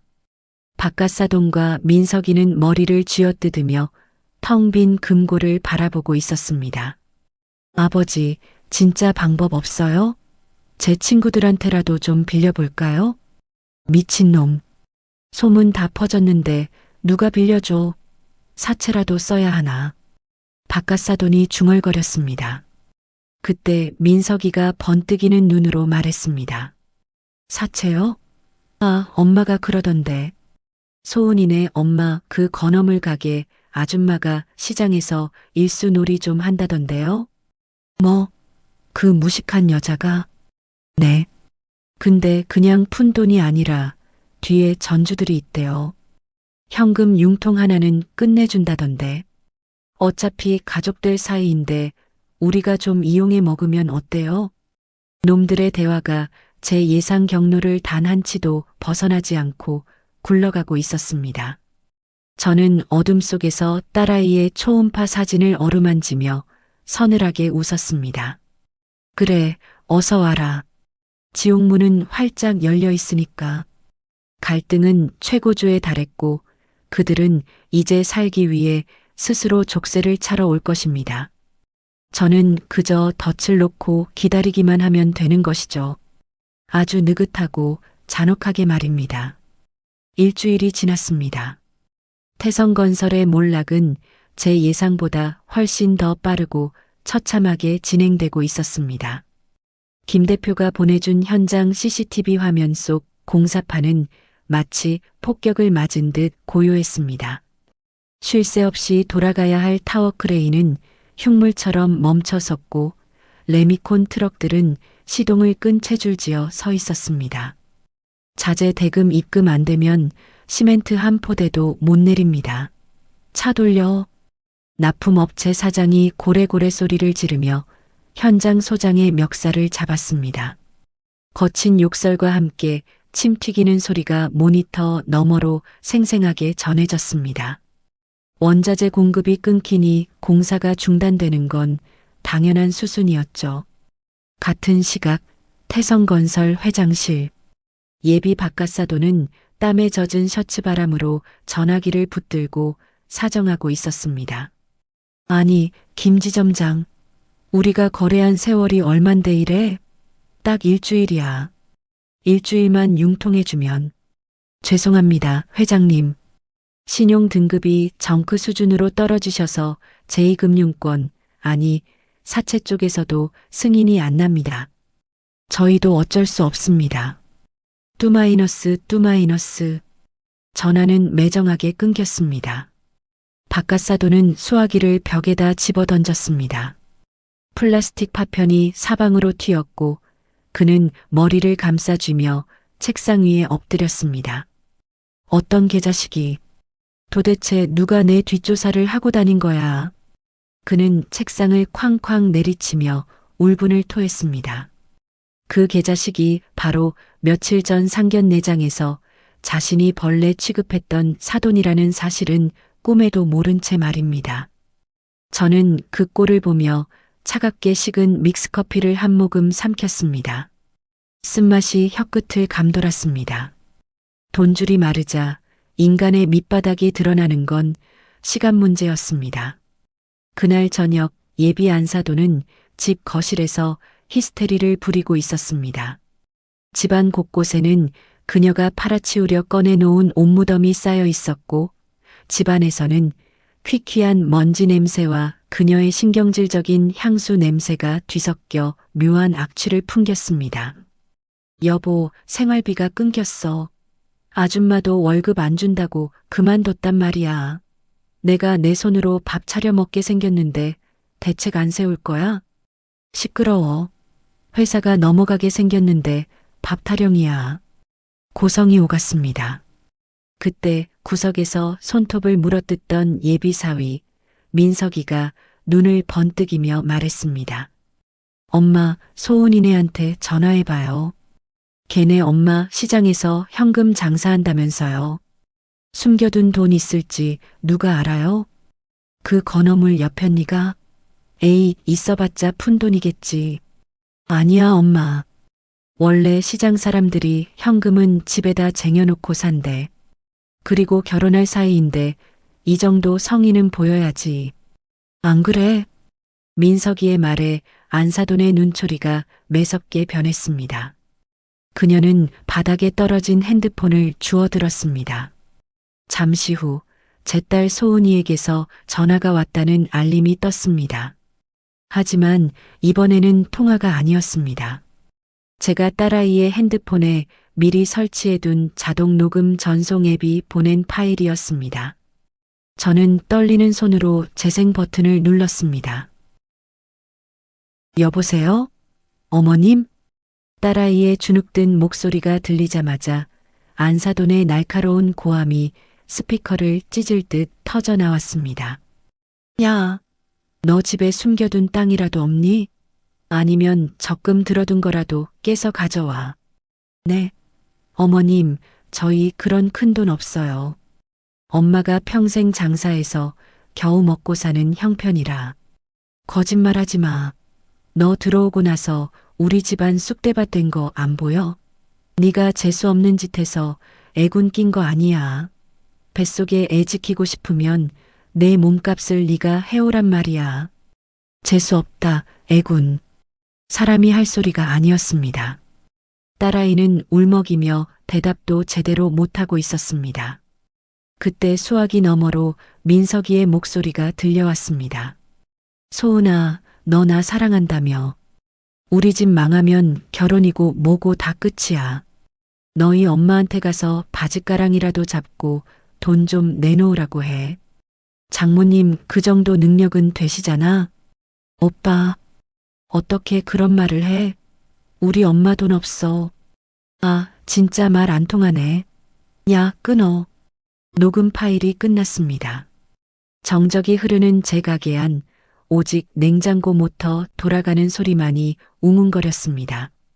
제 손에 들린 스마트폰 액정에 금이 갈 정도로 소나기에 힘이 들어갔습니다. 당장이라도 쫓아가 그들의 혀를 뽑아버리고 싶었습니다. 내 딸을, 내 손주를 인질 삼아 돈을 뜯어내려 하다니. 이건 사람이 아니라 악기들이나 할 짓이었습니다. 하지만 저는 입술을 피가 나도록 깨물며 참았습니다. 아직이다. 더 확실하게, 더 처참하게 밟아줘야 해. 지금 나서서 화를 내봤자 그들은 가족끼리 돈 좀 빌려달란 게 죄냐며 뻔뻔하게 나올 게 분명했습니다. 놈들이 스스로 제 발목에 족쇄를 채우게 만들어야 했습니다. 다음 날 오후 저는 김 대표에게 신호를 보냈습니다. 지금이야. 소문 풀어. 안사돈이 자주 가는 청담동 미용실. 그녀는 머리를 하면서도 핸드폰으로 대출 가능한 대부업체를 검색하고 있었습니다. 그때 옆자리에 앉은 세련된 중년 여성이 누군가와 통화하는 척하며 목소리를 높였습니다. 물론 제가 심어둔 바람잡이였죠. 어머, 김 사장님. 그 건어물 사장님한테 말 좀 잘해줘요. 아니 글쎄 명동 전주들이랑 다이렉트로 연결해줘서 수수료도 싸고 현금 50억 정도는 우습게 융통해 준다면서요? 나 이번에 급전 필요한데 좀 소개해줘요. 안사돈의 귀가 번쩍 뜨이는 순간이었습니다. 거울 너머로 그녀의 눈동자가 탐욕스럽게 빛나는 게 보였습니다. 건어물 사장? 명동 전주? 50억? 그녀의 머릿속 퍼즐이 맞춰지는 소리가 들리는 듯 했습니다. 그녀는 미용실 원장을 붙잡고 은근슬쩍 물었을 겁니다. 원장님, 저 여자분이 말하는 건어물 사장이 누구야? 아, 사모님 모르셨어요? 남대문 시장의 박 여사님이요. 겉보기엔 허름해도 뒤에 전주들이 줄을 섰대요. 아름아름 큰돈 만지는 분들은 다 그분 통하더라고요. 안사돈의 얼굴에 화색이 돌았습니다. 그녀는 생각했을 겁니다. 그 무식한 여자가 돈이 있는 게 아니라 그냥 심부름꾼이었구나. 어쩐지 돈 냄새가 난다 했어. 그리고 곧이어 아주 뻔뻔하고 사악한 계산이 섰겠죠. 어차피 사돈 될 사이인데 수수료 좀 떼먹고 이용해 먹으면 그만이지. 지 딸이 우리 집에 볼모로 잡혀 있는데 감히 날 배신하겠어? 그녀는 미용실을 나서자마자 급하게 차에 탔습니다. 그리고 떨리는 손으로 주소록을 뒤졌습니다. 건어물 사돈이라고 저장된 제 번호를 찾는 손가락이 다급했습니다. 제 가게에 낡은 전화기가 울리기 시작했습니다. 발신자 표시 화면에 뜬 이름, 예비 사돈. 저는 하던 일을 멈추고 전화기를 내려다보았습니다. 매대 위에 놓인 마른 오징어 냄새가 비릿하게 코를 찔렀지만 제게는 그 어떤 향기보다 달콤하게 느껴졌습니다. 쥐가 덫에 걸려든 소리였으니까요. 저는 목소리를 가다듬었습니다. 평소에 걸걸하고 무식해 보이는 시장 아줌마 톤으로, 하지만 어딘가 어리숙해 보이는 말투로. 여보세요? 아이고 사돈어른. 이 시간에 웬일이셔요? 수화기 너머에서 안사돈의 가식적인 웃음소리가 들려왔습니다. 호호. 사돈, 바쁘시죠? 다름이 아니라 우리 가족끼리 좀 상의할 게 있어서요. 혹시 지금 통화 괜찮으세요? 그녀의 목소리 뒤로 낭떠러지 끝에 몰린 짐승의 거친 숨소리가 느껴졌습니다. 저는 입꼬리를 비틀어 올리며 낚싯줄을 천천히 감아 올리기 시작했습니다. 그럼요. 사돈 말씀인데 들어야지요. 이제 사냥이 시작되었습니다. 여보세요? 아이고 사돈어른. 이 시간에 웬일이셔요? 저는 짐짓 놀란 척 평소보다 한 톤 높은 목소리로 전화를 받았습니다. 수화기 너머 안사돈의 목소리는 잔뜩 쉬어 있었습니다. 마치 물에 빠진 사람이 지푸라기를 잡는 듯한 절박함과 탐욕이 뒤엉킨 목소리였죠. 어머, 사돈. 안 주무셨어요? 제가 좀 급해서요. 잠깐만 통화 가능하세요? 호, 별일 아니고요. 가족끼리 상의할 게 있어서요. 그녀는 본론을 꺼내기 위해 침을 꼴깍 삼켰습니다. 그 소리가 어찌나 큰지 제 귀에까지 들리는 듯 했습니다. 그 시장에 소문이 자자하더라고요. 사돈이 명동 큰손들이랑 바로 연결되어 있다면서요. 우리도 이제 한 식구 될 건데요. 서로 도우면서 살아야죠. 제가 급하게 현금이 좀 필요합니다. 한 50억 정도요. 사돈이 좀 알아봐 주시면 안 될까요? 50억? 개 이름 부르듯 쉽게 내뱉는 그 액수에 기가 찼지만 저는 허둥지둥하는 연기를 시작했습니다. 아이고, 사돈. 그 큰 돈을 제가 무슨 수로 해요. 저는 그냥 건어물이나 파는 아줌마예요. 그런 분들하고 제가 무슨 끈이 닿겠어요. 에이, 사돈도 참. 그냥 중개만 해주시면 돼요. 수수료는 넉넉히 드릴게요. 그리고 어차피 일주일 뒤면 공사 대금 들어오거든요. 그때 바로 갚으면 되잖아요. 그러니까 걱정하지 마시고요. 그녀는 제 딸을 볼모로 잡고 있다는 자신감 때문인지 아니면 급한 마음의 판단력이 흐려진 건지 막무가내였습니다. 저는 못 이기는 척 한숨을 푹 쉬며 낚싯바늘을 던졌습니다. 정그러시다면 제가 아는 분께 여쭤는 볼게요. 근데 그분들이요, 말이 아주 딱딱합니다. 조건도 세고요. 괜찮으시겠어요? 조건이 뭐든 상관없어요. 당장 오늘 입금만 되면 됩니다. 사돈, 부탁 좀 해요. 진짜로요. 안사돈이 비명을 지르듯 외쳤습니다. 걸려들었습니다. 그럼 제가 김 대표님이라는 분을 보낼게요. 그분하고 말씀 나누세요. 전화를 끊자마자 저는 김 대표에게 눈짓을 보냈습니다. 김 대표는 말끔한 정장 차림으로 서류 가방을 챙겨 들고 나갔습니다. 그 가방 안에는 태성건설과 그들 일가를 지옥으로 떨어뜨릴 노예계약서가 들어 있었죠. 1시간 뒤 태성건설 회장실.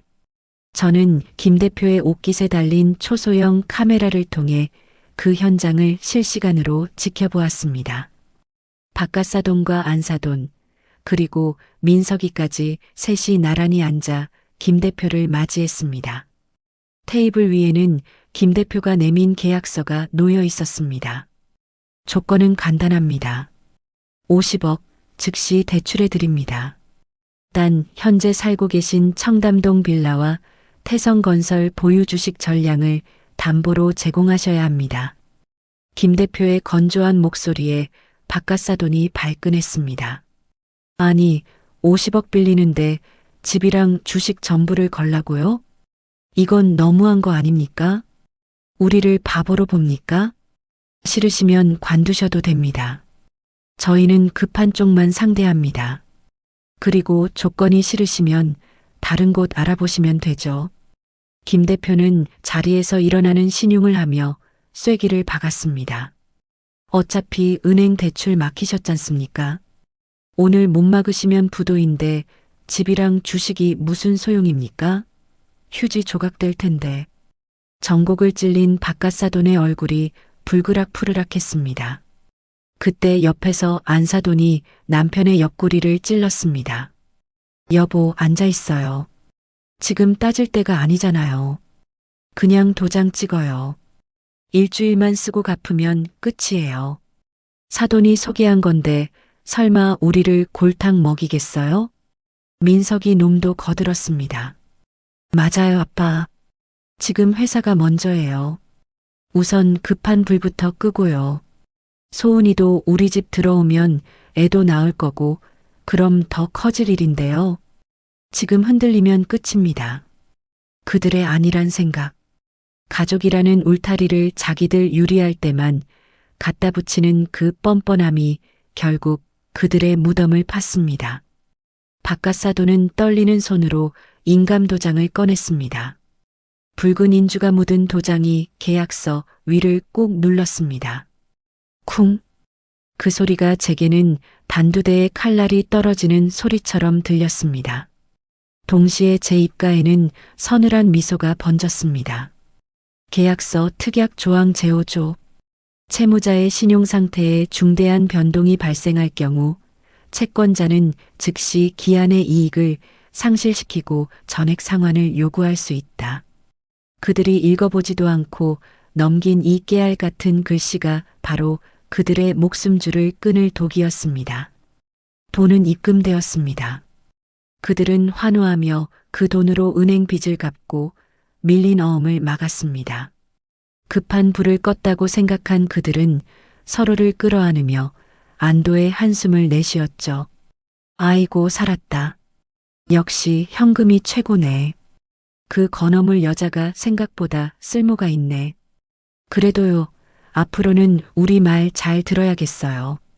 안사돈이 소파에 늘어지며 비아냥거렸습니다. 하지만 그들이 간과한 사실이 있었습니다. 그들이 은행 빚을 갚음으로써 1순위 근저당권자 담보 잡은 사람과 은행에서 저로 바뀌었다는 사실을요.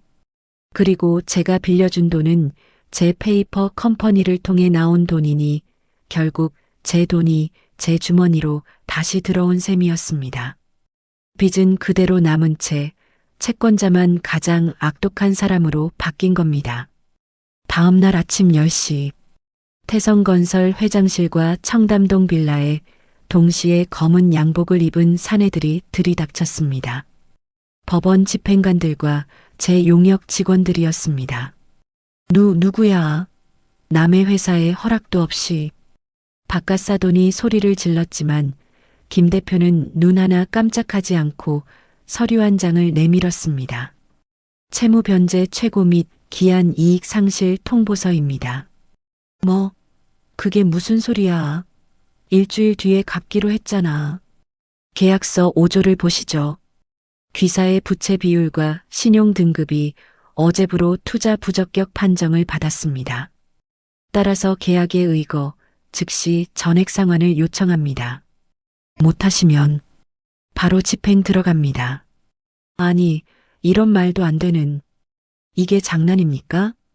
당장 멈춰요. 지금 여기서 이러면 끝장입니다. 끝장나는 건 이미 어제부터였습니다. 저희는 계약대로 움직입니다. 지금 상환하시면 끝이고요. 못하시면 집행이 시작됩니다. 이 사람들 너무하네. 사돈한테 전화해. 안사돈이 소리를 지르며 제게 전화를 걸었습니다. 저는 기다렸다는 듯 전화를 받았습니다. 이번에는 연기가 필요 없었습니다. 여보세요? 사돈, 이게 무슨 일이에요? 소개를 시켜줬으면 책임도 좀 져야죠. 갑자기 돈을 다 갚으라니 이게 말이 돼요? 우리 지금 난리 났어요, 사돈. 수화기 너머로 들려오는 그녀의 절규에 저는 아주 차분하고 건조하게 대답했습니다. 어머, 사돈. 제가 말했잖아요. 그분들이 까다롭고 무서운 분들이라고요. 계약서대로 하신다는데 제가 무슨 힘이 있겠어요? 저는 그냥 건어물 파는 아줌마인걸요. 제가 도장 찍으라고 한 것도 아니잖아요. 아니, 사돈. 지금 그게 할 말이에요? 우리를 이렇게 만들려고 일부러 그랬죠? 사돈, 사람 그렇게 하면 벌 받아요. 그녀가 본색을 드러내며 막말을 퍼부었지만 저는 욕 하나 섞지 않고 더 차갑게 눌러 말했습니다. 사돈, 목소리 낮추세요. 지금 전화로 소리친다고 해결되는 게 없어요. 상환하시든지 집행을 막든지. 저한테 따질 시간에 돈부터 준비하셔야죠. 여보, 저것들이 딱지 붙여. 내 가방, 내 그림. 집행관들이 들이닥쳐 집안의 명품 가방, 그림, 가전제품, 각오할 것 없이 닥치는 대로 빨간 압류 딱지를 붙이기 시작했습니다. 쫙, 쫙, 쫙. 경쾌한 테이프 뜯는 소리가 집안을 가득 채웠습니다. 안 돼, 안 돼. 이거 내 거야. 손대지 마요. 잠깐만요, 잠깐만요. 이건 제가 진짜 아끼는 거예요. 안사돈이 에르메스 가방을 끌어안고 바닥에 드러누워 발버둥 쳤지만 건장한 집행관들은 그녀를 짐짝처럼 밀어냈습니다. 민석이는 구석에서 덜덜 떨며 아무것도 하지 못하고 얼어붙어 있었습니다. 엄마, 지금 뭐 하시는 거예요? 아, 진짜 이게 다 뭐야? 아빠, 뭐 좀 해봐요. 지금 집이 털리잖아요. 하, 미치겠네. 진짜로. 태성건설 본사 상황도 마찬가지였습니다. 회장실의 집기들, 바깥사돈이 아끼던 골프채 세트, 심지어 그가 앉아있던 회장 의자까지 압류 딱지가 붙었습니다. 회장님, 비켜주십시오. 이것도 압류 대상입니다. 직원이 그를 의자에서 끌어내리자 바깥사돈은 바닥에 주저앉아 넋이 나간 사람처럼 중얼거렸습니다. 다 끝났어. 내 회사, 내 집. 이게 이런 식으로 무너질 일이야? 아니, 말이 안 돼. 말이. 저는 사무실 모니터를 통해 그 광경을 지켜보며 종이컵에 든 커피를 한 모금 마셨습니다. 끝나긴. 이제 시작인데. 화면 속에서 울부짖는 그들의 모습은 비참했지만 제 눈에는 딸아이가 흘렸던 눈물만큼 처절해 보이지 않았습니다. 제가 느꼈던 모멸감, 내 딸이 느꼈던 공포, 그것을 고스란히 돌려주는 것뿐입니다. 그때 화면 속 민석이 놈의 눈빛이 변하는 게 보였습니다. 공포에 질려있던 눈이 도끼로 번들거렸습니다. 놈은 주머니에서 핸드폰을 꺼내 어딘가로 전화를 걸었습니다. 제 딸 소은이에게로. 너였지? 네가 뒤에서 판 짠 거지? 나 지금 정신이 하나도 없어. 너 어디야? 당장 나와. 놈이 이를 악문 얼굴로 자리를 박차고 나가는 모습이 잡혔습니다. 놈이 향할 곳은 뻔했습니다. 저는 쥐고 있던 종이컵을 찌그러뜨리며 김 대표에게 무전을 쳤습니다. 김 대표, 놈이 움직인다. 소은이 자취방으로. 경호팀 대기시켜. 놈이 손 떼려고 하면 바로 막아. 한 발짝도 못 들어오게 해요. 네, 회장님. 즉시 이동하겠습니다.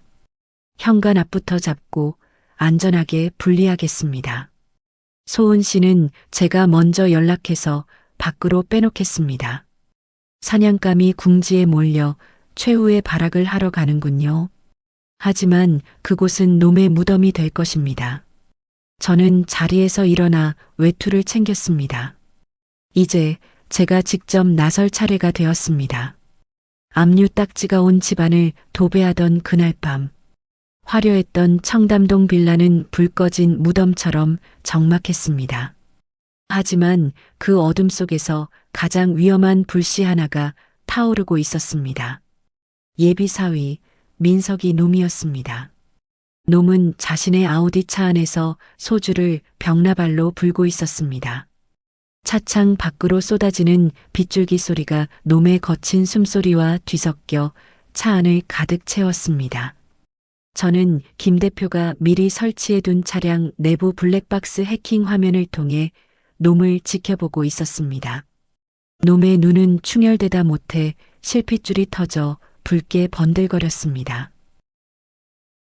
이 개같은 년들, 나를 엿먹여? 감히 우리 집을 풍비박산내. 민석이는 핸들을 쾅 내려쳤습니다. 놈의 시선이 조수석 글러브 박스로 향하더군요.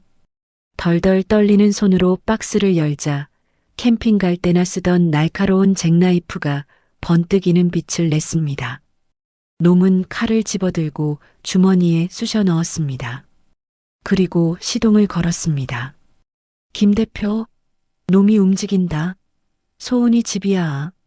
저는 무전기에 대고 소리쳤습니다. 제 심장이 미친 듯이 요동치기 시작했습니다. 경호팀, 지금 즉시 진입해. 놈보다 먼저 도착해야 해. 검은 세단이 빗길을 뚫고 질주했습니다. 제발 늦지 않기를. 제발 내 딸에게 닿지 않기를. 저는 입술을 피가 나도록 깨물며 모니터에서 눈을 떼지 못했습니다. 소은이가 사는 관악구의 낡은 빌라 복도. 센서 등이 깜빡거리며 켜졌다 꺼지기를 반복했습니다. 눅눅한 곰팡이 냄새가 진동하는 좁은 복도 끝, 소은이의 집 현관문 앞에 그림자가 섰습니다. 쾅! 쾅! 쾅! 문이 부서질 듯한 굉음이 복도를 울렸습니다. 야, 문 열어. 안에 있는 거 다 알아. 문 열라고. 민석이의 고함 소리는 짐승의 포효 같았습니다. 방 안에서 웅크리고 있던 소은이는 비명을 지르며 귀를 막았습니다.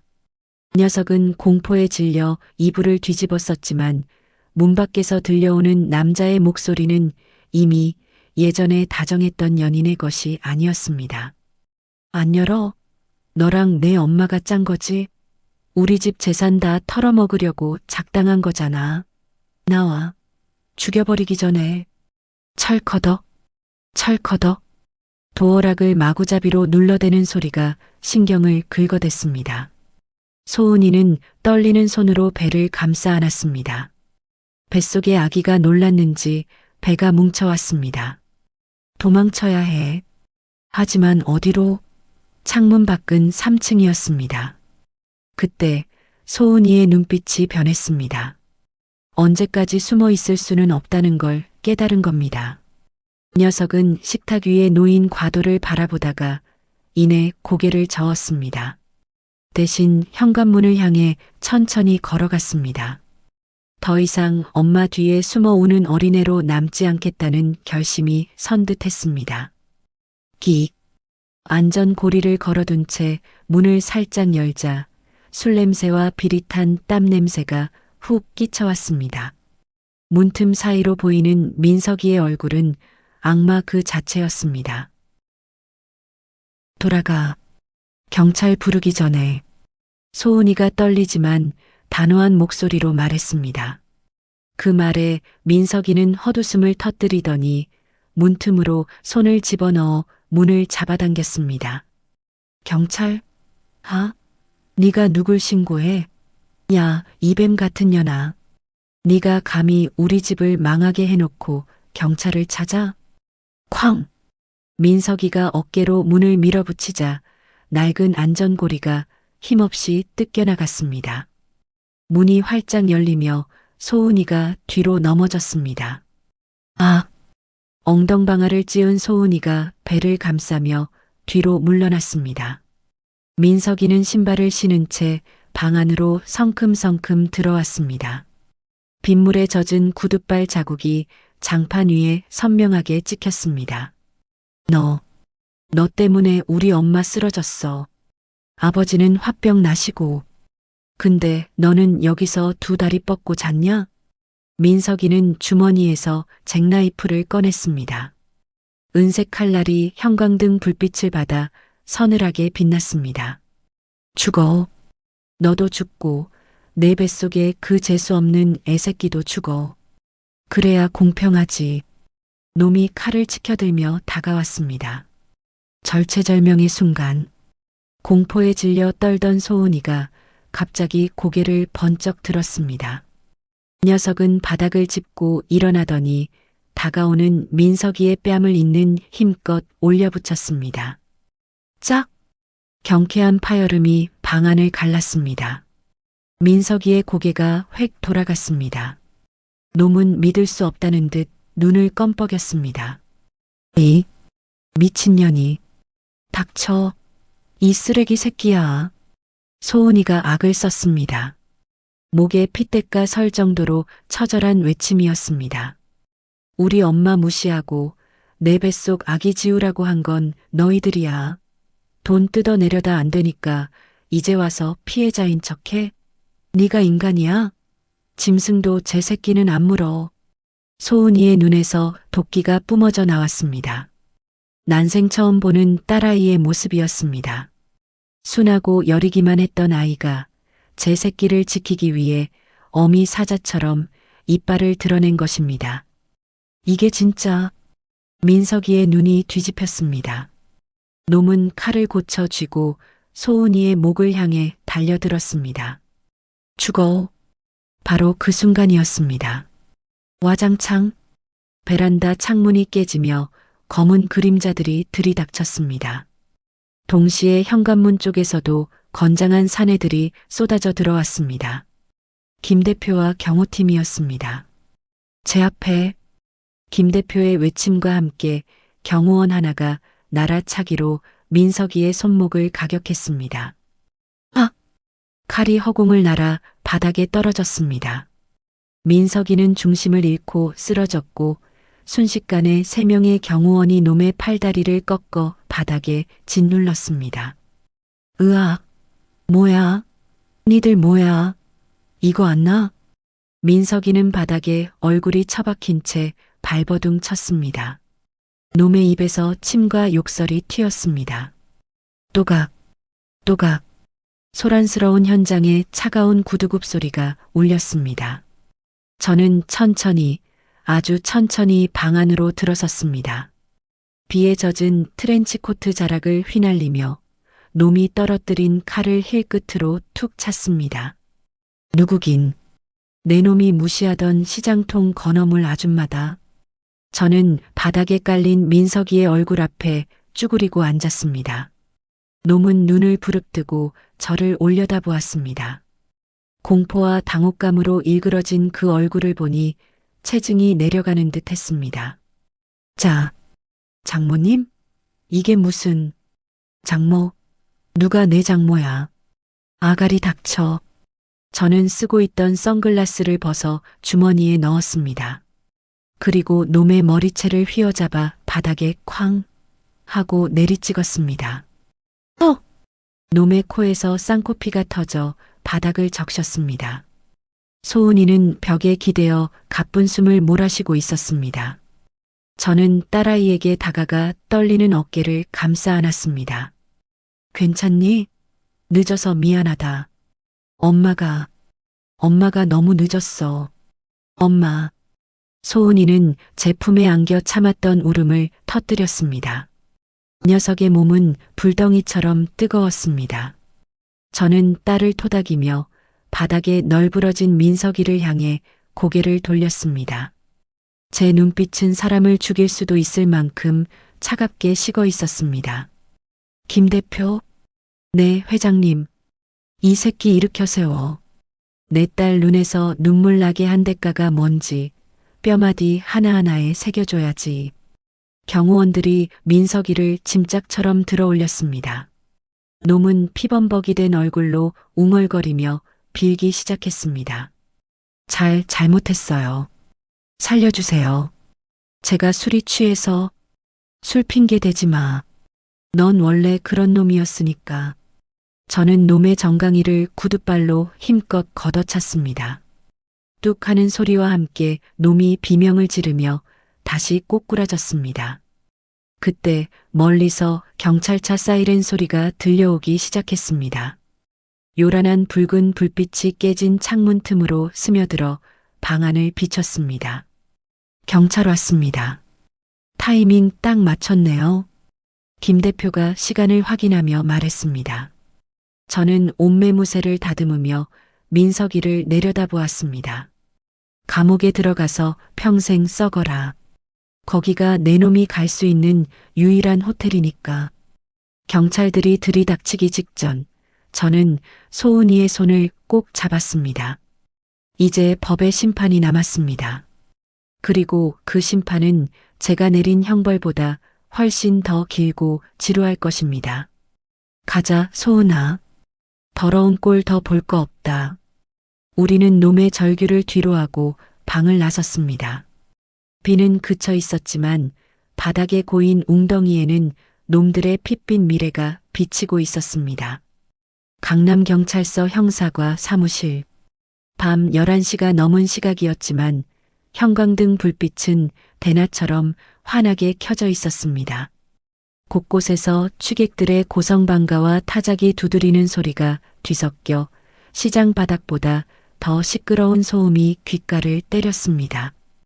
퀴퀴한 땀 냄새와 싸구려 믹스커피 냄새가 진동하는 그곳 한 구석에 제 예비 사위였던 민석이 놈이 수갑을 찬 채 쭈그리고 앉아 있었습니다. 놈의 몰골은 처참했습니다. 코피가 터져 굳은 자국이 얼굴에 선명했고 명품 셔츠는 찢겨 너덜거렸죠. 놈은 조사를 받는 내내 몸을 사시나무 떨듯 떨며 바닥만 쳐다보고 있었습니다. 보호자분들 오셨습니다. 순경의 외침과 함께 사무실 문이 벌컥 열렸습니다. 뒤늦게 연락을 받고 달려온 예비 사돈 내외였습니다. 안 사돈은 들어오자마자 놈을 발견하고는 기절할 듯한 비명을 질렀습니다. 아이고, 내 새끼, 민서가, 이게 무슨 꼴이니? 그녀는 하이힐 굽이 부러질세라 뛰어와 유치장 창살을 붙잡고 통곡했습니다. 바깥 사돈은 씩씩거리며 담당 형사에게 다가가 삿대질을 해댔습니다. 당신들 뭐야? 감히 누구 아들을 잡아가도 내가 누군 줄 알아? 서장 나오라고 해. 전형적인 졸부의 추태였습니다. 형사가 귀찮다는 듯 서류를 탁탁 치며 말했습니다. 아버님, 여기서 이러시면 공무집행방해 추가됩니다. 아드님, 특수협박에 주거침입, 살인미수까지 적용될 수 있는 중범죄 저질렀어요. 흉기 들고 전 약혼녀 집에 쳐들어갔다고요.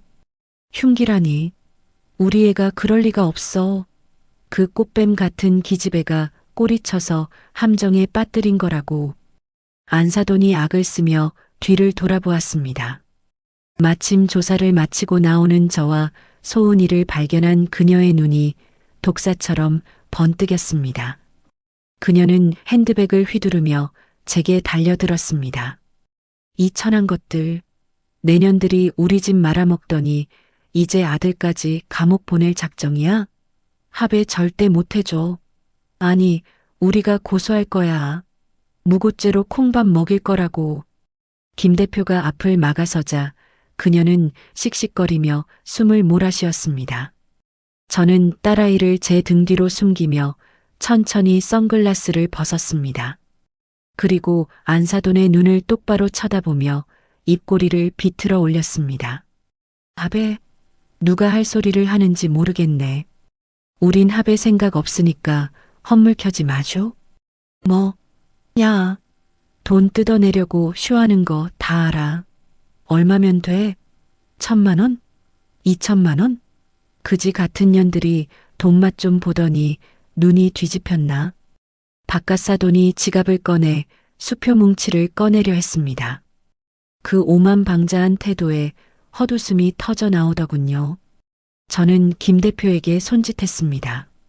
김 대표가 서류 가방에서 두툼한 봉투 하나를 꺼내 바깥 사돈의 가슴팍에 툭 던졌습니다. 이게 뭐야? 바깥 사돈이 찡그린 얼굴로 봉투를 열었습니다. 안에서 쏟아져 나온 것은 붉은 딱지가 붙은 채권 원부와 부동산 압류 결정문 사본들이었습니다. 그거 당신들이 빌려간 50억 채권 서류 원본이야. 뭐? 바깥 사돈의 눈동자가 흔들리기 시작했습니다.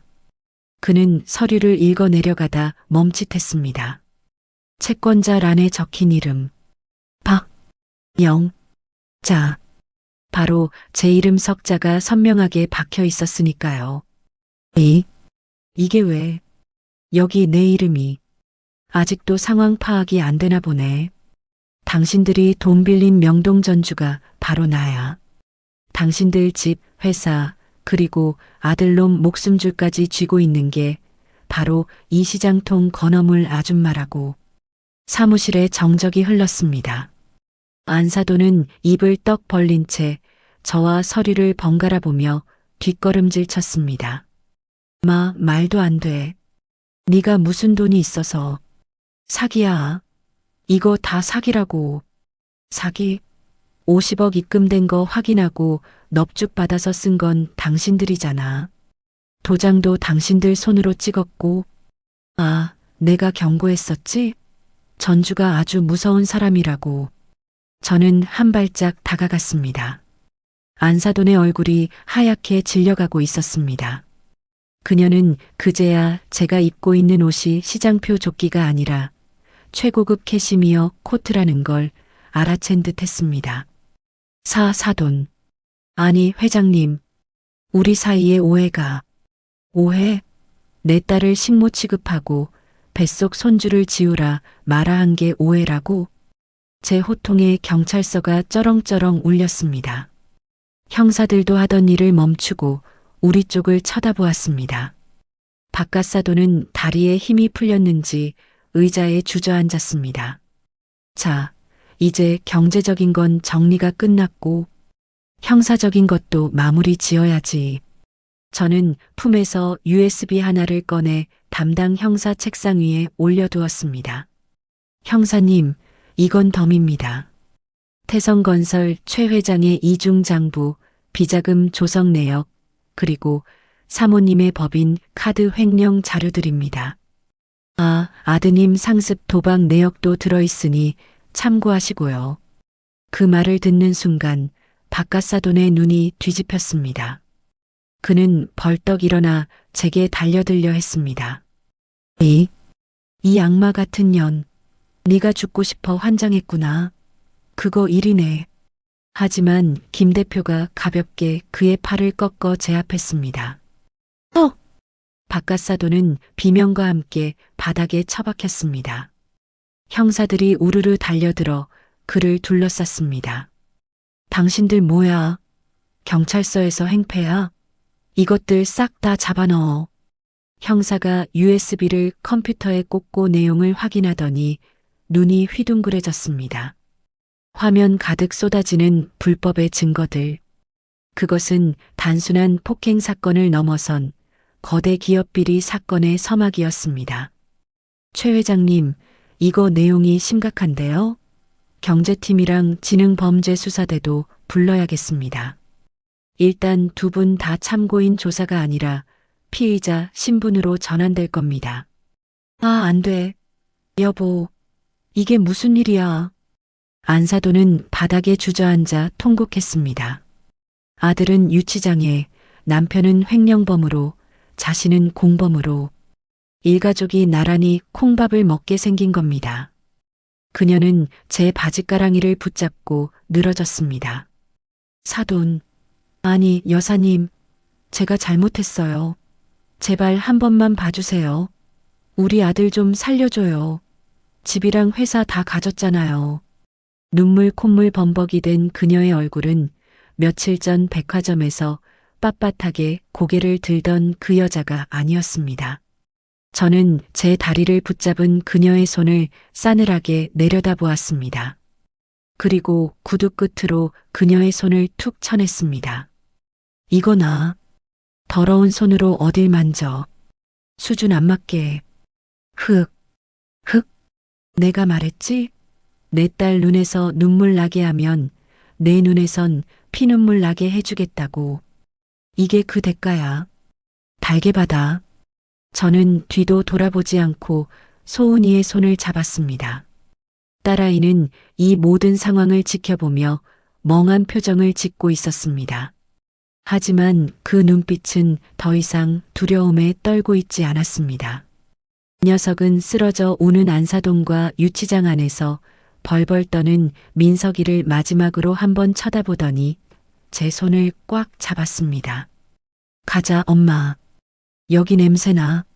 소은이의 말에 저는 피식 웃음이 나왔습니다. 그래, 냄새가 나지. 탐욕과 오만으로 썩어 문드러진 악취가. 우리는 경찰서 문을 열고 밖으로 나왔습니다. 밤 공기가 유난히 상쾌했습니다.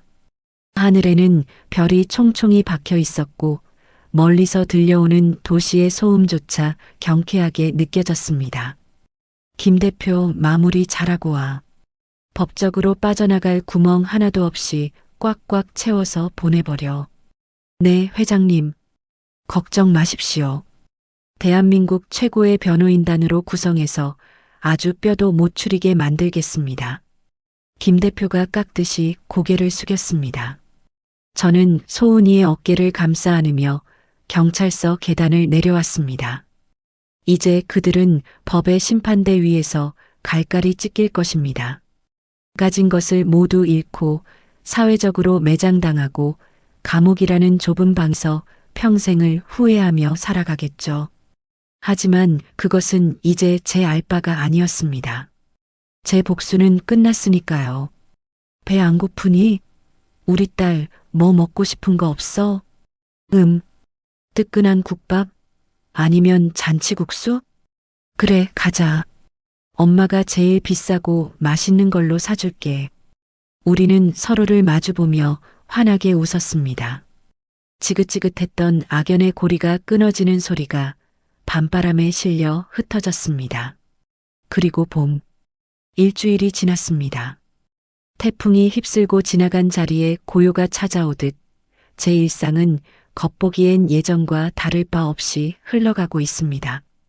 하지만 오늘만큼은 시장통에 비린내 나는 조끼 대신 장롱 깊숙이 아껴두었던 이탈리아산 최고급 정장을 꺼내 입었습니다. 거울 속에 비친 제 모습은 영락없는 회장님의 태가 나더군요. 립스틱을 붉게 바르고 그들이 그토록 무시했던 명품 가방을 들었습니다. 짝퉁이 아닌 백화점 본점에서 산 진품으로 말이죠. 약속 장소는 청담동의 그 한정식 집이었습니다. 네, 맞습니다. 저와 제 딸이 처참하게 짓밟혔던 바로 그 지옥의 룸입니다. 저는 상석에 앉아 차를 마시며 그들을 기다렸습니다. 창밖으로 보이는 풍경은 여전히 화려했지만 이제 제 눈에 그 풍경은 더 이상 남의 세상이 아니었습니다. 드르륵. 미닫이 문이 열리고 직원 안내를 받으며 두 여자가 들어왔습니다. 예비 안사돈이었던 최 여사와 신우이 지수였습니다. 불과 한 달 전만 해도 온몸을 명품으로 휘감고 콧대를 세우던 여자들이었죠. 하지만 지금 꼴은 가관이었습니다. 화장기 없는 얼굴은 누렇게 떴고 머리는 며칠을 안 감았는지 떡이 져 있었습니다. 입고 있는 옷도 유행 지난 트레이닝복 바람이더군요. 그녀들은 룸에 들어서자마자 저를 보고 멈칫했습니다. 상석에 앉아 우아하게 찻잔을 들고 있는 제 모습에서 뿜어져 나오는 위압감에 압도된 듯 했습니다. 왔으면 앉아요. 멀뚱히 서 있지 말고. 제가 턱끝으로 의자를 가리키자 최 여사가 쭈뼛거리며 자리에 앉았습니다. 그녀는 식탁 위에 놓인 정갈한 음식들을 보며 마른 침을 삼켰습니다. 집안이 압류당하고 카드가 정지됐으니 제대로 된 밥 한 끼 못 먹었겠지요. 사돈. 아니, 회장님. 우리 좀 살려주세요. 남편이랑 민석이는 감옥 가고 우리 당장 길거리에 나앉게 생겼어요. 최 여사가 울먹이며 말문을 열었습니다. 지수도 옆에서 코를 훌쩍거렸습니다. 아줌마. 아니, 사모님. 저희 오빠가 잘못한 거지 우린 몰랐잖아요. 네. 우리 집 압류 좀 풀어주세요. 갈 데가 없단 말이에요. 뻔뻔하기 그지없었습니다. 자기들이 저지른 죄는 쏙 빼놓고 피해자 코스프레를 하는 꼴이라니. 저는 젓가락을 들어 도미찜의 살점을 크게 떼어 입에 넣으며 천천히 씹었습니다. 맛이 괜찮네. 그때는 목이 메어서 무슨 맛인지도 몰랐는데. 회장님, 제발. 조용히 해. 밥맛 떨어지니까. 제 싸늘한 일갈에 두 여자는 입을 다물었습니다. 저는 냅킨으로 입가를 톡톡 닦고는 가방에서 서류 봉투 하나를 꺼내 테이블 위에 탁 던졌습니다. 이거 받아요. 최 여사가 떨리는 손으로 봉투를 열었습니다. 안에서 나온 것은 부동산 인도 명령서와 퇴거 통보서였습니다. 내일 정오까지 짐 빼요. 시간 넘기면 용역들 불러서 강제로 드러낼 거니까. 네. 내일이라니요. 당장 갈 데도 없는데. 그건 내 알 바 아니고.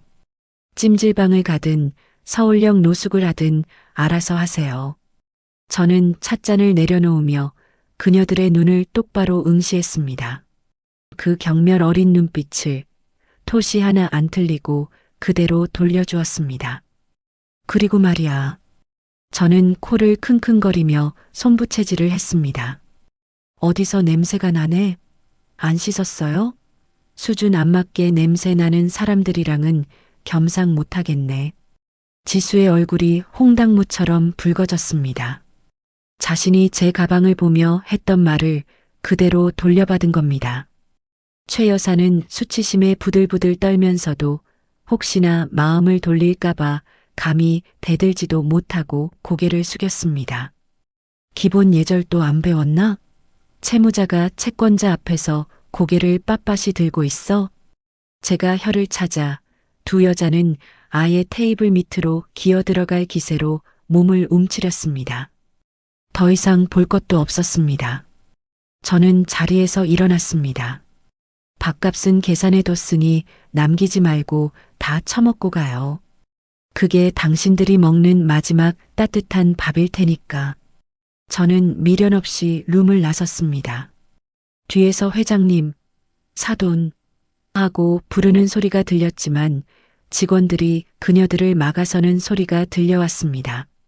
식당 밖으로 나오자 눈부신 봄 햇살이 쏟아졌습니다. 그리고 그 햇살 아래 저보다 더 환하게 빛나는 사람이 서 있었습니다. 엄마, 소은이었습니다. 녀석은 입덧이 좀 가라앉았는지 얼굴에 혈색이 돌았고 살짝 불러온 배를 편안한 원피스로 감싸고 있었습니다. 녀석은 종종 걸음으로 다가와 제 팔짱을 꼈습니다. 잘 끝났어? 그 사람들 뭐래? 별거 있니? 그냥 거짓골이지 뭐. 저는 딸의 머리카락을 넘겨주며 웃었습니다. 예전 같으면 그들이 불쌍하다느니 마음이 안 좋다느니 했을 딸아이였습니다. 하지만 소은이도 달라졌습니다. 쌤통이다. 나랑 우리 아기한테 한 짓 생각하면 그것도 싸. 소은이는 단단해졌습니다. 더 이상 남의 눈치나 보며 착한 아이로만 살지 않기로 한 겁니다. 제 새끼를 지키기 위해 그리고 엄마를 지키기 위해 독해지는 법을 배운 것이죠. 가자, 엄마. 배고파. 우리 아기가 할머니표 비빔국수 먹고 싶대. 그래, 가자. 시장 가서 제일 좋은 고기 끊어다가 육전도 부쳐주마. 우리는 손을 잡고 거리를 걸었습니다. 사람들은 여전히 제 손에 굳은 살을 보며 고생했겠다, 혀를 찰지 모릅니다. 하지만 저는 압니다.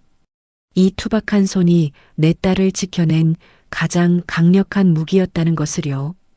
계절이 바뀌고 시장통에 다시 활기가 돌 무렵 김 대표가 가게로 찾아왔습니다. 회장님, 최 회장 일가는 전원 실형 확정됐습니다. 압류한 재산 경매 절차도 마무리됐고요. 수고했어. 그 돈 전액 미혼모 지원재단에 기부해. 내 이름 말고 소은이 이름으로. 네. 그 큰 돈을 전부 다 말입니까? 그래.